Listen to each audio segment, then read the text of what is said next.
Welcome.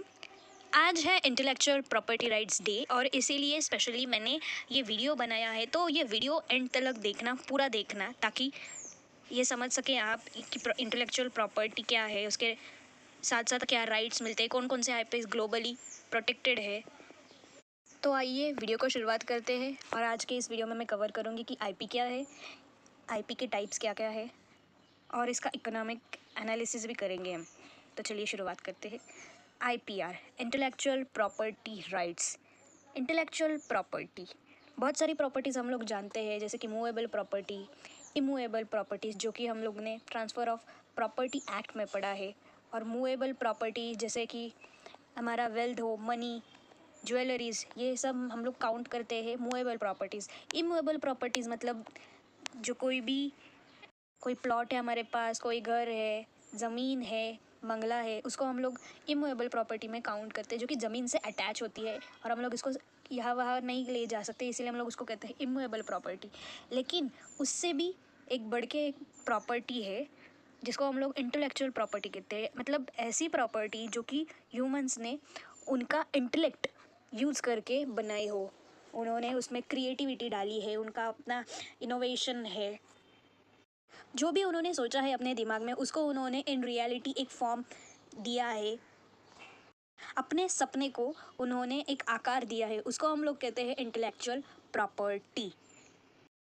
Intellectual properties में ideas protect नहीं होते, लेकिन उस आइडियाज़ को हम लोग ने जिस फॉर्म में बनाया है ना, उनको प्रोटेक्ट किया जाता है। तो लेट्स टेक एन एग्जाम्पल कि मैंने कुछ वर्ड सोचे अपने दिमाग में और उन वर्ड्स को एक एक फॉर्म दिया, एक पोएट्री मैंने लिखी है, उन वर्ड्स को मैंने एक साथ टाइप किया, मैंने बुक लिखा हो, तो ये क्या हुआ, मैंने अपनी इमेजिनेशन पावर यूज़ करके वो क्रिएशन किया है।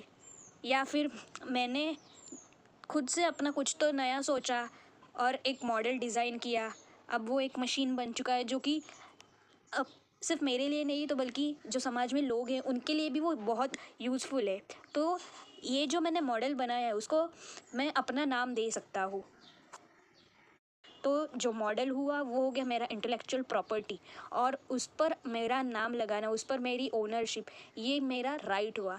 तो इंटेलेक्चुअल प्रॉपर्टी राइट्स में कई सारे राइट्स हम लोग को पढ़ने मिलते हैं, जैसे कि राइट टू एक्सक्लूसिव यूज़, और फिर राइट टू ऑथरशिप है, अगर मैंने कुछ बुक लिखा है तो उस बुक पर मेरा नाम आएगा। तो IPR को इन शॉर्ट हम लोग डिफ़ाइन करेंगे तो हम लोग क्या लिख सकते हैं कि IPR refers to the creation of mind. जो कोई भी मैंने अपने दिमाग में सोचा है और उसको मैंने एक फॉर्म दिया है, और जो भी चीज़ मैंने अब क्रिएट की है, जो कुछ इन्वेंट किया है, उसको मैं यूज़ कर रहा हूँ और उसके थ्रू मैं पैसे कमा रहा हूँ। ये बिज़नेस और ट्रेड में इसका बहुत इम्पोर्टेंट होता है उस चीज़ का, और इसीलिए ये जो हमारे लॉज है अपने कंट्रीज़ के और ग्लोबली, इसको रिकग्निशन मिला है और प्रोटेक्शन भी देती है गवर्नमेंट। अब हम इसका नेचर देखेंगे। IPR इंटैंजिबल एसेट है, क्योंकि हम लोग इसे देख नहीं सकते, हम लोग छू नहीं सकते, इसको फील नहीं कर सकते, क्योंकि ये आइडिया है जो कि हमारे ब्रेन में इसका डेवलपमेंट हुआ है और उसको हम लोग ने एक रियल एक शेप दिया, एक फॉर्म दिया है। तो जो फॉर्म हम लोग ने बनाया है उसको प्रोटेक्शन मिलती है, और ना कि हमारे आइडियाज़ को, क्योंकि हम लोग हमारे आइडियाज़ दूसरों को नहीं दिखा सकते ना। जो हमारे ब्रेन में है उस चीज़ को हम लोग कैसे किसके पास एक्सप्रेस कर सकते हैं, इसीलिए उस आइडिया को एक फॉर्म देना पड़ेगा।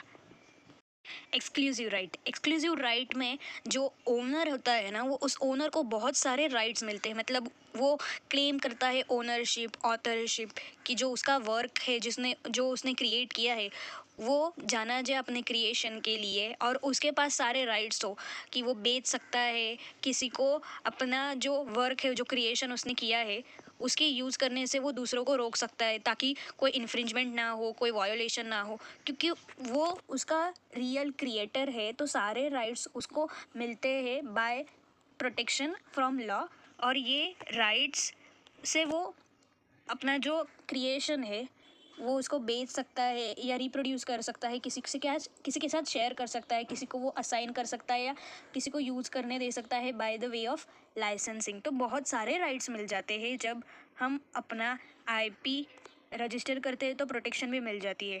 लिमिटेड ड्यूरेशन, ये जो भी आईपीज क्रिएट किए जाते हैं उनका एक स्पेसिफिक अमाउंट ऑफ टाइम के लिए ये लोग प्रोटेक्शन मिलती है। तो जैसे पेटेंट है तो पेटेंट के लिए 20 साल, ट्रेडमार्क के लिए 10 साल और कॉपीराइट के लिए टाइम बताया उन्होंने, हर कंट्री में अलग अलग है, लेकिन जितने साल वो ज़िंदा है तब तक वो प्रोटेक्शन चलती रहेगी। और उसके मरने के बाद इंडिया में कहा गया है कि 60 ईयर्स, और अमेरिका में सेम चीज़ के लिए हमको 70 साल तक के लिए प्रोटेक्शन मिलती है।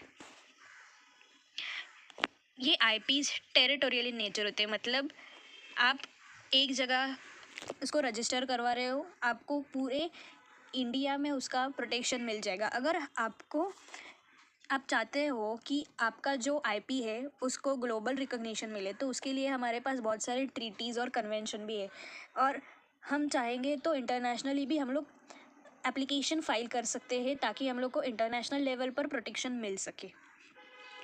आईपीज आर ट्रांसफरेबल, मतलब हम जो अपना जो क्रिएशन है, जो कुछ मॉडल हम लोग ने बनाया है वो दूसरे को ट्रांसफ़र कर सकते हैं, एंड इन एक्सचेंज वो हमें कुछ कमीशन देगा, रॉयल्टी देगा हमारे क्रिएशन के लिए।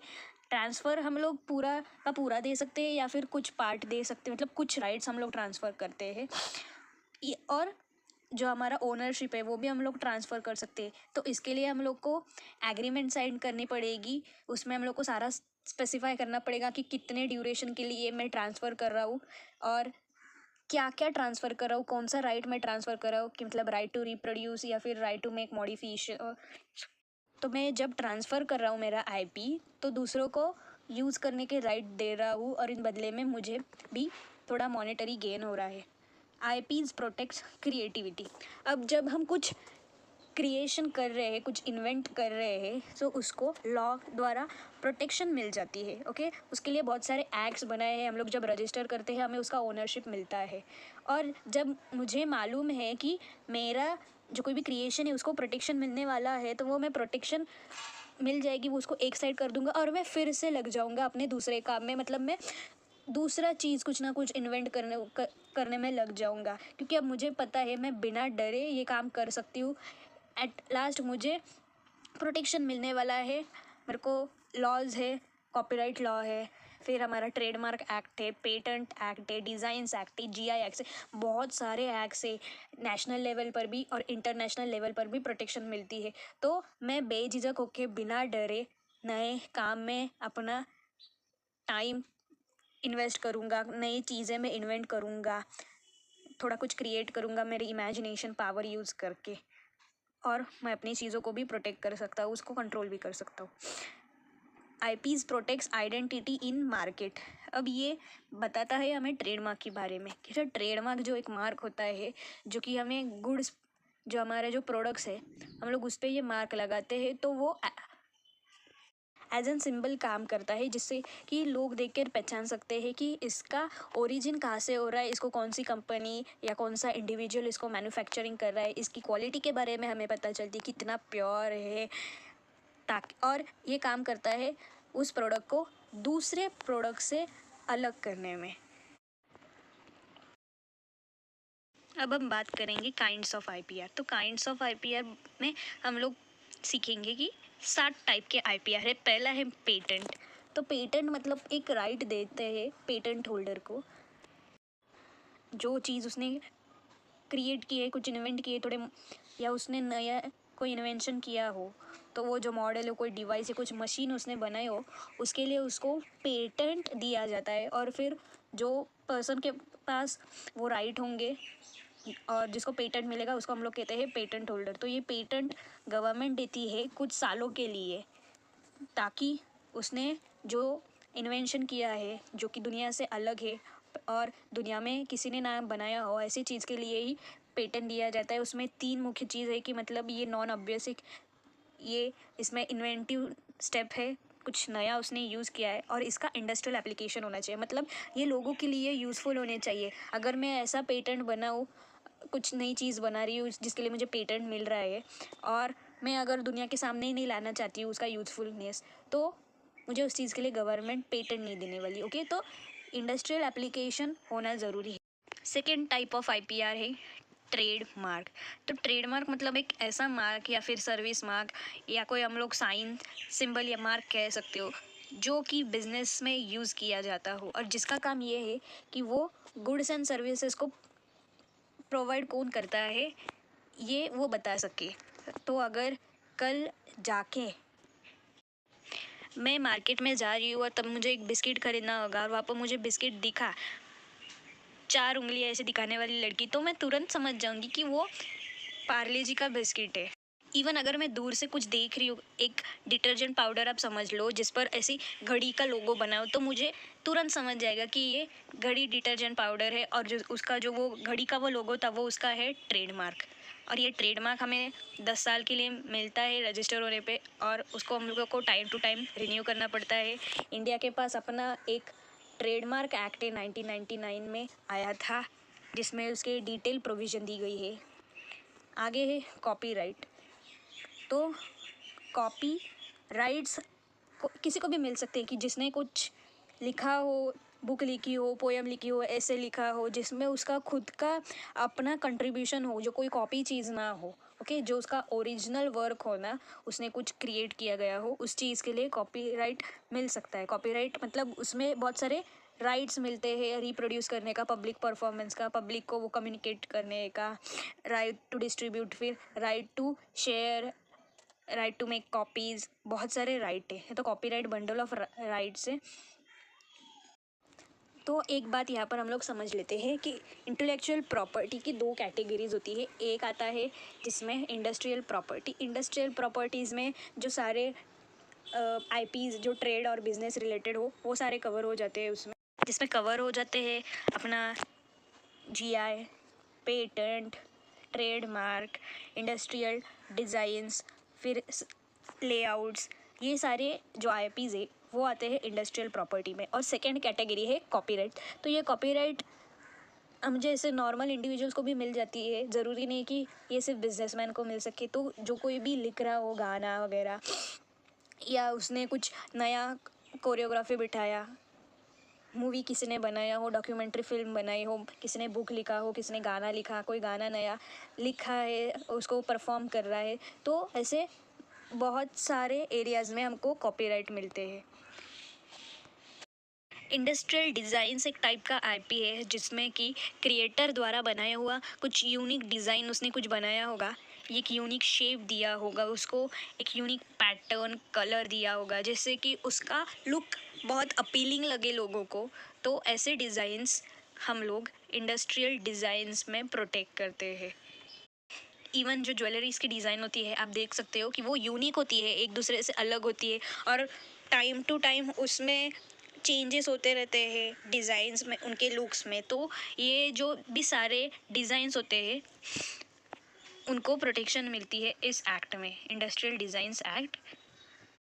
Trade secrets. तो ट्रेड सीक्रेट्स को गवर्न करने के लिए इंडिया के पास ऐसा कोई राइट मतलब ऐसा कोई एक्ट नहीं है, लेकिन थ्रू एग्रीमेंट्स हम हमारा ट्रेड सीक्रेट्स प्रोटेक्ट रखते हैं। ट्रेड सीक्रेट्स को हम लोग रजिस्टर नहीं करते, मतलब जैसा हम लोग पेटेंट रजिस्टर करते हैं, कॉपीराइट को रजिस्टर करते हैं, ट्रेडमार्क को रजिस्टर करते हैं, तो ट्रेड सीक्रेट्स हम लोग रजिस्टर नहीं करते।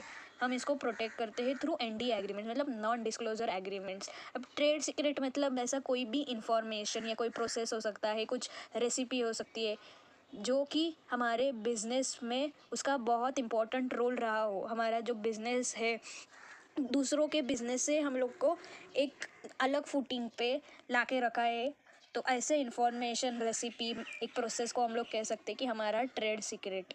तो जो केएफसी चिकन है और कोको कोला है उनके फॉर्मूलाज है जो कि वेरी यूनिक है और दुनिया से छिपा हुआ है, तो ट्रेड सीक्रेट्स हम प्रोटेक्ट करते हैं।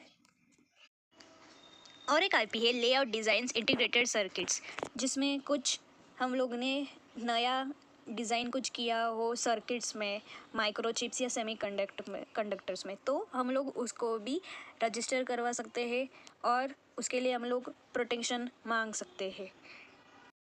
कल जाके अगर मैंने कुछ ऐसा डिवाइस बनाया कि जो बहुत सारा स्टोरेज सेव करता हो उसका स्ट्रक्चर मैंने कुछ इस तरीके से डिज़ाइन कर दिया, तो उसके लिए भी मुझे प्रोटेक्शन मिल सकता है।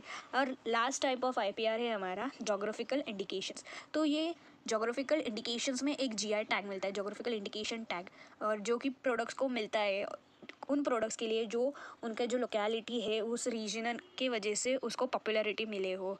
तो जैसे कि हम लोग रसगुल्ला का नाम लेंगे तो हमें सुन के याद आता है कि ये वेस्ट बंगाल से रिलेटेड है। चप्पल की बात करें लेदर वाली, तो ये कोल्हापुरी चप्पल, तो कोल्हापुरी एक चप्पल, तो चप्पल एक प्रोडक्ट हो गया और कोल्हापुर एक जगह होगी, तो उस जगह के उस प्रोडक्ट को पॉपुलैरिटी मिली है और उस प्रोडक्ट्स के वजह से उस जगह को पॉपुलैरिटी मिली है। तो ये एक इम्पॉर्टेंट आईपी है। इसको हम लोग प्रोटेक्ट इसलिए करते हैं ताकि जो हमारे लोकल बिजनेसेस है उसको प्रोटेक्शन मिल सके, वो लोकल मार्केट फ्लरिश हो, इसलिए उसको प्रोटेक्ट करना ज़रूरी है। इसके लिए हमारे पास 1919 में आया हुआ जीआई एक्ट भी है।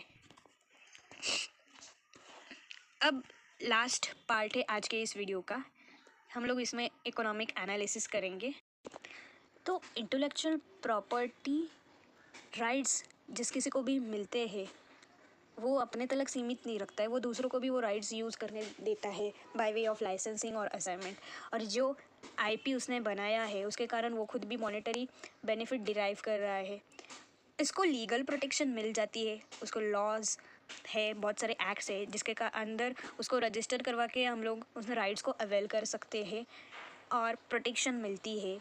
और जब भी कोई अगर हमारा वर्क जो इन्वेंशन किया हुआ है उसको कोई कॉपी करने को ट्राई करता हो या उसको इन्फ्रिंज कर रहा हो, गलत तरीके से यूज़ कर रहा है, उसको मिसयूज़ करने दे रहा हो, तो हम लोग उसके खिलाफ एक्शन ले सकते हैं।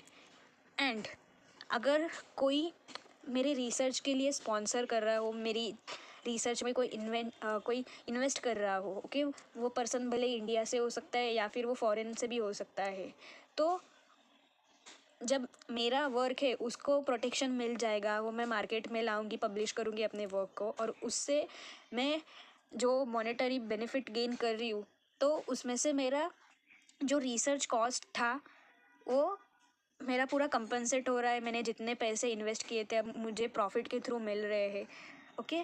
और ये जो आईपीज़ है, लॉज ने इसको प्रोटेक्ट किया है, इसके कारण मैं बेझिझक होके बिना डरे फिर से रिसर्च वर्क में अपना टाइम इन्वेस्ट कर दूंगी। मैं फिर से डीप थिंकिंग करूंगी, कुछ ना कुछ नए एक्सपेरिमेंट्स, कुछ ना कुछ नए इमेजिनेशन करके एक नया इन्वेंशन करूंगी, एक नया पोएट्री लिखूंगी, एक नया बुक लिखूंगी, गाना लिखूंगी। यहाँ पर हम लोग देख सकते हैं कि क्रिएटिविटी और इनोवेशन को एनकरेज किया जा रहा है। और जो कोई भी पर्सन है वो जब अपना I IP for let's take example, अगर वो पेटेंट किसी दूसरे को दे रहा है तो उसके बदले वो बहुत सारे पैसे ले सकता है उस आईपी को सेल करने के बाद। एक मराठी मूवी है दे धक्का जिसमें सिद्धार्थ यादव और मकरंद अनासपुरे थे, उस मूवी में आप देख सकते हो पेटेंट का इम्पोर्टेंट, वो पेटेंट रजिस्टर करने का। तो मेरा जो वर्क है मैं उसको रजिस्टर करने के बाद मुझे बहुत सारे राइट्स तो मिल रही है, लेकिन ये आईपीज़ के कारण बहुत सारे डिसएडवांटेज भी जुड़े हुए हैं। वो क्या है हम लोग देखेंगे। तो इसका पहला एडवांटेज ये है कि ये इन्वेंशन को प्रमोट करता है, ओके। तो जैसे मैंने कहा मुझे लीगल प्रोटेक्शन मिल रहा है तो मैं फिर से कुछ ना कुछ नया चीज़ इन्वेंट करने में लग जाऊंगी। तो यहाँ पर हम लोग क्या कर रहे हैं कि इनोवेशन को बूस्ट दे रहे हैं। लेकिन एक साइड पे डिसएडवांटेज उसका ये है कि जब मैं कोई चीज़ इन्वेंट कर रही हूँ उसके लिए मैं प्रोटेक्शन मांग रही हूँ, ओके, तो मैं क्या कर रही हूँ, लोगों को उसके यूज से रोक रही हूँ, तो एक मोनोपोली क्रिएट हो जा रही है। और जब सारे राइट्स मेरे पास है उस वर्क से रिलेटेड, तो ये सब मुझ पर डिपेंड कर रहा है ना कि मैं उसको बेचूँ ना बेचूँ, लोगों को रिस्ट्रिक्ट करूँ, शेयर ना करूँ, अपना वर्क दुनिया के सामने लाऊँ ना, दुनिया को कम्युनिकेट ना करूँ। इसके कारण मैं क्या कर रही हूँ, लोगों को रेस्ट्रिक्ट कर रही हूँ। और जो मेरी कुछ इन्वेंट किया है उसका प्राइस भी मैं डिसाइड करने वाली हूँ। तो इसके कारण क्या कर रही हूँ, मैं उसको बहुत हाई प्राइस पे बेच रही हूँ जिसके कारण हर कोई उसको अफोर्ड नहीं कर पा रहा है। और गवर्नमेंट की अब ये ड्यूटी है कि गवर्नमेंट दोनों की राइट्स को बैलेंस करता है, मतलब जो कि ये वर्क को यूज़ कर रहे हैं और जो ये इस वर्क को बना रहे हैं, इन दोनों को इंटरेस्ट प्रोटेक्ट करने का काम कौन करता है? तो ये गवर्नमेंट करती है। इसका एडवांटेज क्या है कि जो कोई भी पर्सन ऐसा रिसर्च वगैरह कर रहा है, जो इन्वेंट कर रहा है, तो जो इन्वेंट कर रहा है ना, उसको लोग आके स्पॉन्सर कर सकते हैं रिसर्च के लिए, उसको लैब वगैरह भी प्रोवाइड कर सकते हैं। अगर मतलब बात अगर हम लोग पेटेंट की कर रहे हैं, नया ड्रग मैं बना रही हूँ, नया मशीन मैं कर रही हूँ लैब में, तो यहाँ पर प्रॉब्लम ये भी आ जाता है ओनरशिप का, कि ओनरशिप किसकी होगी, जो बना रहा है उसकी, या फिर जिसने उसको मदद की है, असिस्टेंट किया है लैब प्रोवाइड करके, या दूसरे जो कुछ टूल्स है, जैसे कि लैबोरेटरी में हम लोग फ्लास्क यूज़ करते हैं, बीकर से, कोई नए एसिड से, तो ये सारी चीज़ें जो प्रोवाइड कर रहा है उसका ओनरशिप हो गया, या फिर जिसने वो नया ड्रग बनाया उसका, तो ओनरशिप इशू आ जाता है। प्रॉब्लम डेवलपिंग कंट्रीज़ बहुत फेस करती है, क्योंकि जब हम लोग इंटरनेशनल लेवल पर कन्वेंशन और ट्रीटी साइन करने जाते हैं कि हमारा जो प्रोडक्ट है, जो इन्वेंशन है, वो आपके यहाँ पर भी उसको रिकग्निशन मिले, तो जो इंटरनेशनल गवर्निंग बॉडीज़ है, जैसे कि वर्ल्ड ट्रेड ऑर्गेनाइजेशन है, ट्रिप्स एग्रीमेंट है, उनके कुछ अपने स्टैंडर्डाइज रूल्स है, और वो रूल्स हम लोग वो फॉलो करने ही पड़ते हैं। हम लोग पे एक ऑब्लिगेशन आ जाता है, ना चाह के भी हम लोग को कुछ उसके जो प्रोविजंस है बाय डिफ़ॉल्ट हम लोग को फॉलो करने पड़ते हैं, हमारा मन ना हो फॉलो करने का, फिर भी उनके जो रूल्स एंड रेगुलेशंस थे उनको अलाइन करके हमने हमारे पास एक एक्ट बना लिया है, लेकिन फिर भी जो दूसरे उनके प्रोविजंस है वो भी हम लोग को फॉलो करने पड़ते हैं, क्योंकि हम लोग उनके अब सिग्नेटरी पार्टी हो जाती है। और यहाँ पर होता क्या है ना, कि जो डेवलप कंट्रीज़ होती है ना, वो उनका क्या रहता है कि वो लोग ये जो बड़े बड़े ऑर्गेनाइजेशन है उनको बहुत सारे फंड्स वगैरह भी देते हैं, तो इंटरनेशनल लेवल पर ये जो बॉडीज़ है ये ऐसे डेवलप कंट्रीज़ में, वेस्टर्न कंट्रीज़ की बातें ज़्यादा मानती है, और प्रॉब्लम्स फिर जो लेस डेवलपिंग कंट्रीज़ है उनको फेस करने पड़ते हैं, क्योंकि अब उनको जो डेवलप कंट्रीज़ है उनकी बातें माननी पड़ती है। वहाँ पर उनको बहुत सारे मतलब इंपोर्ट एक्सपोर्ट जो टैरिफ ड्यूटीज़ है उनको हाई कॉस्ट पे करना पड़ता है।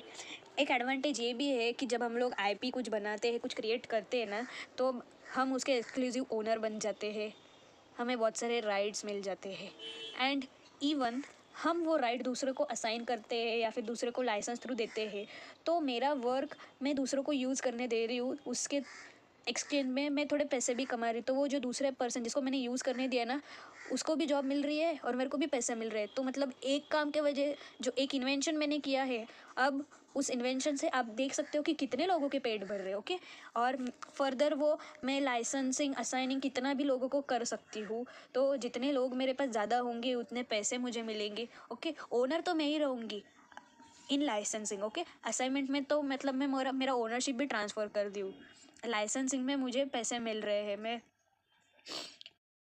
और इंटरनेशनल लेवल पर बहुत सारे ट्रीटीज़ है, कन्वेंशन है, और जिसको हम लोग साइन करने के बाद हम लोग उसकी मेंबर कंट्री बन जाते हैं। तो यहाँ पर क्या होता है, जो दूसरे मेंबर कंट्रीज़ है उनके साथ हमारा ट्रेड बढ़ जाता है, जो उनके पास चीज़ नहीं है वो हम लोग सप्लाई करते हैं, और जो हमारे पास नहीं है वो हमको सप्लाई करती है। तो यहाँ पर गिव एंड टेक हो रहा है, फ्री फ्लो ऑफ ट्रेड हो रहा है, और टेक्नोलॉजिकल ट्रांसफ़र भी अब यहाँ पर होता है, कि मतलब जो नए टेक्नोलॉजी उन्होंने अपने देश में कुछ लाई है तो वो हम लोग को देती है। तो जैसे कि हम लोग को रशिया और यूएसए मदद करता है, हमारा दोस्त है, तो टेक्नोलॉजिकल ट्रांसफ़र होता है। और ये उनको कहा गया है, ये टेक्नोलॉजिकल ट्रांसफ़र, कि जो डेवलप कंट्रीज़ है वो डेवलपिंग कंट्रीज़ को मदद हो, ताकि उनकी सोसाइटी भी डेवलप्ड हो, उनका भी इकोनॉमिकल जो डिस्क्रिमिनेशन है वो थोड़ा ख़त्म हो जाए, इक्वल फुटिंग पे लाने की ये कोशिश है। और जब हम लोग कुछ बिज़नेस कर रहे हैं इस आईपी का यूज़ करके, तो हम लोग बिज़नेस कर रहे हैं, मॉनेटरी बेनिफिट्स हम लोग को आ रहा है, हम लोग ऑफिस वगैरह डाल रहे हैं। ओके, तो हम लोग बिज़नेस कर रहे हैं इन शॉर्ट, तो हम लोग पे बिज़नेस टैक्स तो गवर्नमेंट लगाती है, और फिर जो हम लोग टैक्स भरते हैं तो गवर्नमेंट के पास आ जाता है रेवेन्यू। और कॉपीराइट की बात करते हैं कि हम लोग अपना जो वर्क है वो दूसरे कंट्रीज़ में भी प्रोटेक्ट करना चाहते हैं। जो मैंने गाना लिखा है वो दूसरे कंट्री में भी मैं जाके गाना गा सकूँ, या पोएम है वो दूसरे कंट्री वाले पढ़ सके। तो यहाँ पर क्या होता है कि मेरा जो टैलेंट है, इनहेरेंट टैलेंट, तो उसको लोग रिकॉग्नाइज़ कर सके और उसको दुनिया में मुझे प्रोटेक्शन मिल सके। और आईपीज क्या करते हैं, लोग हेल्दी कंपटीशन के लिए ये लोग प्रमोट करते। कंपटीशन कैसा होना चाहिए, हेल्दी। तो बात करते हैं पेटेंट की। एक मतलब मैंने एक दवाई बनाई है और फिर जिसको चैलेंज करने के लिए मैं और एक दवाई बनाऊं जो उसके ज़्यादा उसका गुणकारिक फीचर हो, वो बहुत फास्टर काम करती हो, इफ़ेक्टिव उसका ज़्यादा हो। तो यहाँ पर कंपटीशन भी हम लोग कर सकते हैं, हेल्दी कंपटीशन होना चाहिए। ओके। और नॉलेज शेयरिंग, तो ये जो भी पेटेंट हो या ट्रेडमार्क हो या कोई भी नया इन्वेंशन हम लोग कर रहे हैं ना, जो कोई भी आईपीज, वो हम लोग को पूरी दुनिया में बताना पड़ता है, क्योंकि तभी तो उसको रिकॉग्निशन मिलेगा। अकेले के पास रख के मुझे कुछ नहीं मिलने वाला। और जो कुछ भी मैं बना रहा हूँ, अगर वो दुनिया में उसका एप्लीकेशन हो, उसका यूज़फुलनेस कुछ हो, तो उसको मुझे ओपन फॉर पब्लिक करना पड़ेगा और दूसरों के साथ मुझे वो क्या बोलते हैं, शेयर करना पड़ेगा। एक्सेप्शन उसका है सिर्फ ट्रेड सीक्रेट। ट्रेड सीक्रेट छोड़ के मुझे बाकी सारी चीज़ें शेयर करनी है। उस चीज़ को मैंने इन्वेंट कैसे किया, तो वो सारा मुझे डिस्क्रिप्शन देना पड़ रहा है, वो क्या चीज़ है वगैरह करके। ओके। और डिसएडवांटेज में ये बात आती है कि जो स्मॉल बिजनेस है ना, छोटे छोटे बिजनेस, उनको ये आईपीज मेंटेन करने में, उनको इन्फोर्स करने में प्रॉब्लम होती है, क्योंकि यहाँ पर हम लोग को एप्लीकेशन फ़ीस देनी पड़ती है। उनके प्रोटेक्शन अगर हमको चाहिए तो एप्लीकेशन करना पड़ता है रजिस्ट्रेशन के लिए। तो फिर टाइम टू टाइम उनका रिन्यूअल के लिए हमको फ़ीस देनी पड़ती है। जैसे कि अगर हम लोग पेटेंट कंटिन्यू करना चाहते हैं तो हमको हर साल वो पेटेंट की फ़ीस देनी पड़ती है। और अगर मैंने पेटेंट फ़ीस ना दी तो मैं रिन्यू कर नहीं पाऊँगी, उसका कंटिन्यूएशन अब स्टॉप हो जाएगा। और ट्रेडमार्क के लिए भी मुझे रिन्यूअल फ़ीस देनी पड़ेगी, और अगर मैंने वो रिन्यूअल फ़ीस वगैरह नहीं दी तो मेरा ट्रेडमार्क कैंसिल हो जाता है। तो इन शॉर्ट हम लोग कह सकते हैं कि ये आईपीज़ का मेंटेनेंस बहुत हाई है। और अगर मेरा बिज़नेस छोटा है, अभी शुरुआत हुआ है, तो मेरे लिए ये बहुत डिफ़िकल्ट हो जाएगा उसको मेंटेन करना। और प्रॉब्लम ये आ जाता है इंटरनेशनल लेवल पे, अगर मतलब मेरा वर्क प्रोटेक्टेड है, दूसरे कंट्रीज़ में भी अपना बिजनेस चालू है और मेरे वर्क से कुछ बेनिफिट डिराइव हो रहा है, तो वो मुझे पूरा बेनिफिट ना देते हुए जहाँ से मेरा वो मतलब बेनिफिट अराइज हो रहा है, ये प्रॉब्लम्स भी हम लोग ज़्यादा देखते हैं